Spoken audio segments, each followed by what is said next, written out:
En tant qu'accompagnant d'équipe, on promeut souvent le pair programming, ou binomage en français. Ou alors peut-être que toi-même, t'as entendu des personnes qui en parlaient.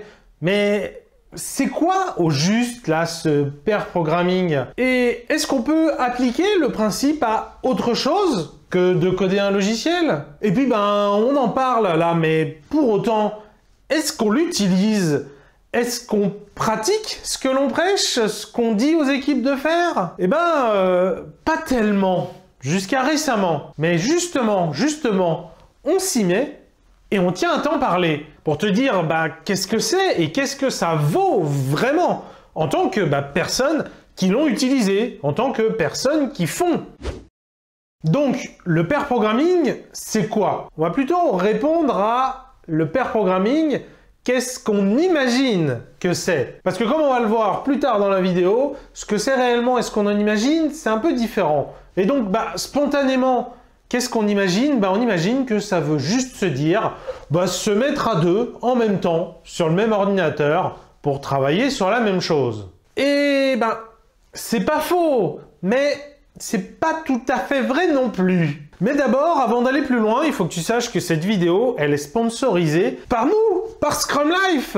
Et oui, les réservations sont ouvertes pour notre prochaine grande formation annuelle qui se déroule maintenant sur 10 mois, avec des leçons, des ateliers à apprendre, des exercices à faire dans ta boîte, dans ton équipe, des permanences pour discuter de tout ce que tu veux, des invités exceptionnels. Pendant 10 mois, on t'accompagne. Constantin, Robin et moi, on passe les prochains mois ensemble. Va découvrir la formation sur scrumlife.tv/leaderagile en tout attaché. Tu peux aussi cliquer sur la vignette par ici, normalement dans l'habillage de YouTube. Bon, revenons-en à notre sujet du jour.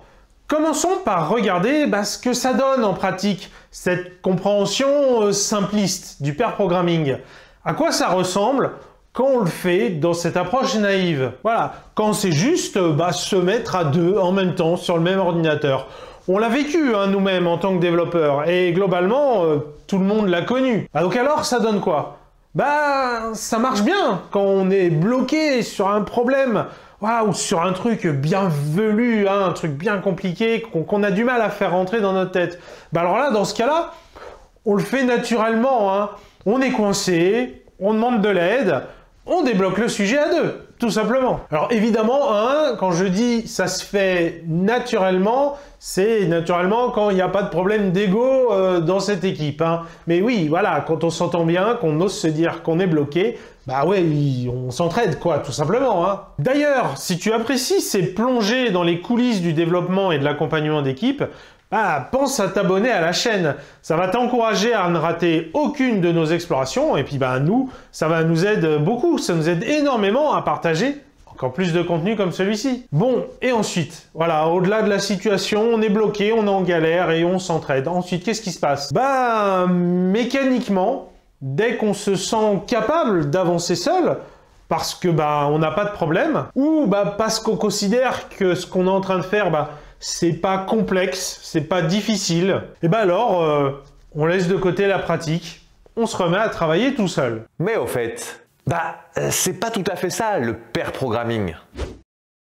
Alors oui, bien sûr, dans le pair programming, dans le binomage en français, on a deux personnes qui travaillent en même temps sur la même chose, sur le même sujet et bien sûr sur le même ordinateur. Précisons tout de même une chose, pour commencer, la pratique parle de programming, c'est dans le nom, pair programming. La programmation, le codage, le développement informatique donc. Et aussi, on parle là de deux personnes en même temps sur le même ordinateur. Mais pour autant, cette technique, cette approche générale, s'applique pour tout. Oui, pas que pour le développement logiciel. Par exemple, nous, chez Scrum Life, on le fait pour l'écriture de scripts, pour la conception de formation, la rédaction du contenu de notre site. Et justement, plus tard dans la vidéo, on te fera nos retours d'expérience. Et ce n'est pas spécifiquement sur du développement logiciel. Enfin, même dans le cadre du développement logiciel, cette pratique s'applique également à bien d'autres activités que le codage. Le test par exemple, ou encore la conception des maquettes, et ainsi de suite. D'ailleurs, t'as remarqué, en français on appelle ça binomage, ce qui n'a justement pas cette connotation développement logiciel. On a donc deux personnes qui travaillent en même temps, sur la même chose, et puis sur le même outil. Parce que oui, depuis tout à l'heure, on dit sur le même ordinateur. Mais techniquement, si tu le fais à distance, les deux personnes, elles seront sur deux ordinateurs différents. Mais elles le feront en visio, par exemple, de sorte à avoir qu'un seul clavier et qu'une seule souris. Et puis tu sais, ça s'applique aussi, le binomage, le pair programming, à des choses qui ne se font pas que sur un ordinateur. Mais c'est pas tout. Un point essentiel de la pratique, c'est qu'il y a deux rôles différents. Et oui, c'est pas juste deux personnes ensemble, ça. Chacune de ces deux personnes a un rôle spécifique avec des responsabilités différentes. Et puis bien sûr, on tourne très régulièrement. Les deux personnes, elles changent de rôle à intervalles réguliers. Et donc c'est quoi ces deux rôles en vrai? Une des deux personnes va être le pilote et l'autre, ça sera le navigateur. Là on voit bien déjà que de juste dire que d'avoir deux personnes en même temps, en fait c'est très réducteur. Et ça explique très mal la pratique. Une meilleure image pour expliquer, finalement, ça serait la conduite d'un rallye. On a deux personnes, et puis il n'y en a qu'une seule qui tient le volant, le pilote. Et l'autre, il tient la carte, et puis il le guide. C'est le navigateur. Déjà, rien que cette image, tu devrais mieux comprendre l'idée, ce qu'il y a derrière le binomage. Et comme avec le rallye, on se rend compte qu'il n'y a pas vraiment de chef. Les deux rôles, ils sont importants pour que ça réussisse. Les deux rôles, ils se complètent. Le pilote et le navigateur, ils s'aident l'un l'autre. Le pilote, il se concentre sur l'exécution. Dans le cas du rallye, il se concentre sur le volant, les vitesses, le moteur, le compte tour, ainsi que les boss qui arrivent, etc., etc. Et le navigateur, lui, il prend de la hauteur, du recul, il regarde la carte, il se projette mentalement sur l'étape d'après. Et puis il guide le pilote en lui donnant des instructions de haut niveau. Tu sais le fameux « il y a un virage à droite dans 100 mètres ». On a vraiment deux focus différents qui se complètent. Encore une fois, le pilote et le navigateur. Le pilote, il se concentre sur l'outil, le clavier, le souris, l'éditeur de texte ou autre.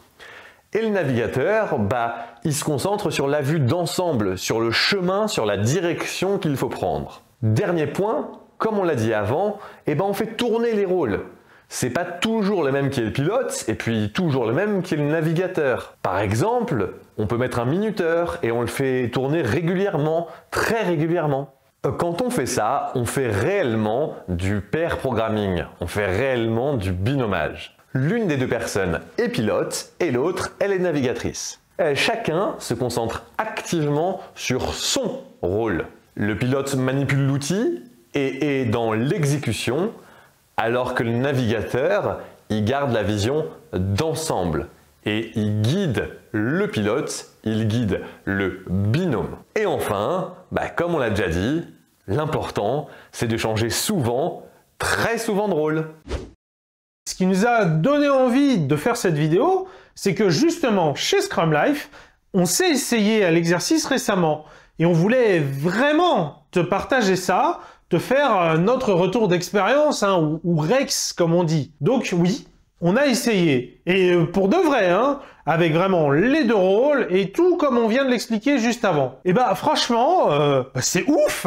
Franchement, c'est incroyable. Pour te donner une idée, voici ce qu'on faisait avant. Ce qu'on faisait avant, c'était le pair programming naïf, le fameux on travaille à deux en même temps sur la même chose, sans se poser plus de questions sur comment on s'y prend. Et du coup, ça ressemblait plus à une réunion où on essaie de produire un truc plus qu'à une véritable session de travail en binôme. Ce que je veux dire par là, c'est que ça ressemblait à ça. On attend son tour pour parler et devenir acteur. Et puis alors quand on est acteur, on fait tout. Et alors l'autre, soit il s'ennuie, ou alors il essaie de trouver plus intelligent à dire. Je pense que là, ça... Avec ce mode de fonctionnement, on est très vite dans la critique, plus que dans la collaboration. Résultat, on se sentait comment? Tiens, dis-nous Constantin, là, quand on avait fait une session récemment ensemble, comment tu te sentais justement? Très frustré. Productivité discutable, pas trop envie de refaire et du coup, appréhension les fois suivantes. Ouais, je confirme. Pareil pour moi. Maintenant, qu'est-ce qu'on fait maintenant? Justement, à l'inverse, qu'est-ce qu'on fait? Cette fois, on se dit clairement qu'il y a deux rôles. Et on se remémore les deux rôles. Et surtout, le focus de chaque rôle. Le pilote, qui se concentre sur l'outil, sur le clavier, sur les éléments de détail, sur le texte, sur les outils que nous utilisons. Et le navigateur, qui prend du recul, qui dit quoi faire et où aller. Et bien sûr, on fait tourner. On met un minuteur et on change régulièrement. Tu l'auras compris, cette fois, c'est du vrai binomage. Et donc là, on se sentait comment? À nouveau, Constantin, tu peux nous partager à quoi ça ressemblait? Ah ben déjà, c'était agréable. Franchement, on a passé un super bon moment. On a eu l'impression d'avancer, d'être productif. Ce qu'on sort est très qualitatif et ça donne de l'énergie. Alors ce qui est clé dans cette approche, c'est qu'on réduit la charge cognitive de chacun. Ce qui permet d'aller collectivement à la fois plus vite et plus dans le détail. Mais pour ça, c'est vraiment important d'avoir ces rôles pour que chacun puisse se concentrer sur un aspect du binôme et permettre de créer cette dynamique de groupe.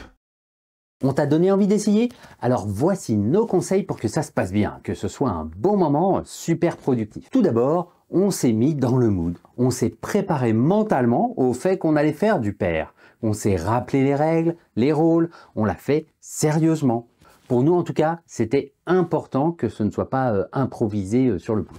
En plus, nous on l'a fait à distance. Alors ça marche très bien aussi à distance, mais évidemment d'avoir un bon setup, notamment d'avoir plusieurs écrans, ça aide. Typiquement, pour avoir à la fois un écran de travail partagé et un écran dédié à la visio pour voir son collègue. Et si t'as pas deux écrans, bah tu peux par exemple mettre la visio sur ton téléphone, tu as un petit trépied à côté. En présentiel, ça peut être bien utile aussi de s'installer confortablement avec un grand écran pour que le navigateur puisse voir dans le détail ce que fait le pilote. Moi, j'ai même eu des équipes qui avaient quitté leur poste de travail pour s'installer dans une salle de réunion avec un écran géant ou un vidéoprojecteur. Toute l'équipe, hein. Un clavier, un écran. Une chose qui va aider, c'est de s'aligner sur les attentes mutuelles en tant que pilote et en tant que navigateur. On va s'aligner notamment sur le niveau de détail qui est pertinent. Pour illustrer ça, voici un premier exemple tiré de notre expérience de binomage entre Constantin et moi sur la création d'une page web.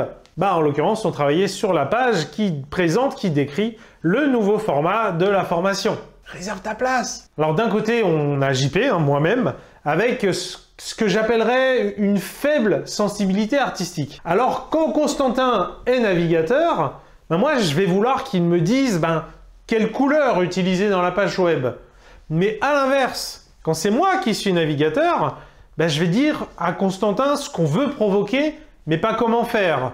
Je vais lui dire de mettre en valeur, d'insister, de faire ressortir. Je ne vais pas lui dire la couleur, par exemple, justement. Voilà, je ne prends pas sa place à lui dire comment exécuter ce qu'il maîtrise. On s'adapte pour jouer avec nos forces. Donc moi, JP, quand je suis navigateur sur la page web, je ne vais pas agir de la même façon que Constantin quand il est navigateur. Et évidemment, pour que ça marche bien, on se donne du feedback. On se donne du feedback en continu pour trouver la bonne dynamique. Voici un autre exemple pour illustrer. Cette fois, c'est le cas d'un binôme de deux développeurs logiciels, avec l'un plutôt junior et l'autre plutôt senior. Alors on imagine aisément que quand c'est le senior qui est navigateur, il devra peut-être accompagner le junior dans des éléments de détail. Par exemple, expliciter des design patterns que le junior il connaît pas encore. Et puis le guider dans sa mise en œuvre. Alors qu'à l'inverse, dans l'autre sens, le junior, il donnera certainement des instructions de haut niveau au développeur senior, qui lui-même les codera, j'ai presque envie de dire, en roue libre, force de l'habitude, clac, clac, clac, clac, il en a fait des centaines, ça sort tout seul. Et au final, c'est dynamique. On ajuste en fonction des personnes. Et le binomage, c'est aussi se connaître mutuellement. Et d'ailleurs, est-ce que ça serait pas le meilleur moyen de justement apprendre à se connaître? Et donc forcément, il est essentiel de se parler pour s'aligner et fluidifier le tout. Tu as aimé ce retour d'expérience? Tu l'auras remarqué, chez Scrum Life, on valorise la mise en pratique. C'est même l'ADN du nouveau format de notre formation qui se fait maintenant en 10 mois. Clique ici pour t'inscrire à notre formation gratuite et voir comment on guide nos élèves. C'est un vrai bon début de parcours avant de réserver ta place à notre formation Deviens meilleur leader agile. Et tu sais quoi? Vous êtes mes plus grands fans!